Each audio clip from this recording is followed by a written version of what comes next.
It always comes back to Jill Knapp when she travels. 3 years ago, the software instructor and Sunday school teacher was connecting through Vancouver Airport on her way home to Calgary after a trip to Mexico. She's singled out for what's called secondary inspection. There, she says, a border officer was almost instantly aggressive. He actually raised his voice at me and said, "I think you're a drug smuggler." And he said, "I deal with people like you every day." That officer checks her suitcase. Nothing. Calls in a sniffer dog. Nothing.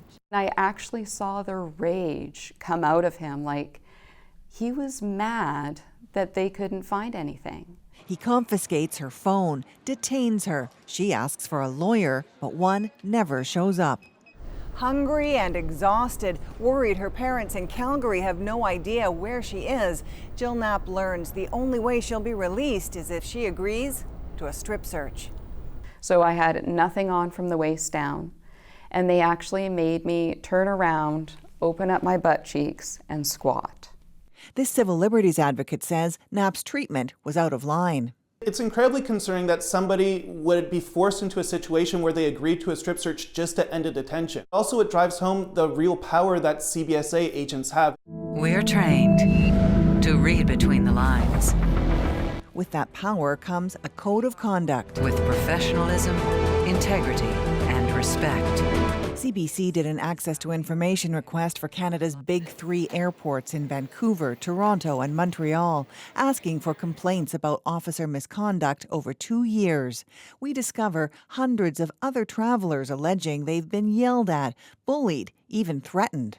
It's completely unacceptable, and I have to say kind of repulsing that people go through this when they're simply trying to travel to their destination. Something really needs to be done.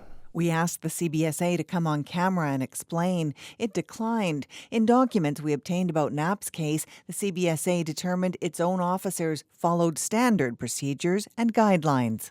Jill Knapp says she was so traumatized, she's developed anxiety.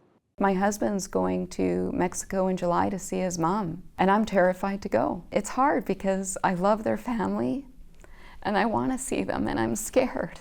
Erica Johnson, CBC News, Vancouver. Okay, so Erica, Jill's case is just one of a number of cases that have been raised against border officers.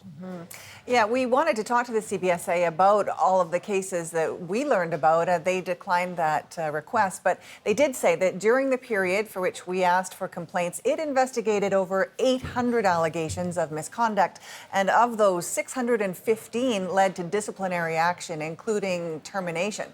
Now, the federal government has been promising for 3 years to bring in some kind of independent oversight for the CBSA, and last month it introduced a bill to do just that, but it could die if it doesn't pass before the House rises in a couple of weeks, Andrew. Right, and just as far as Jill's case goes, did she ever figure out why she'd been suspected of smuggling drugs in the first place?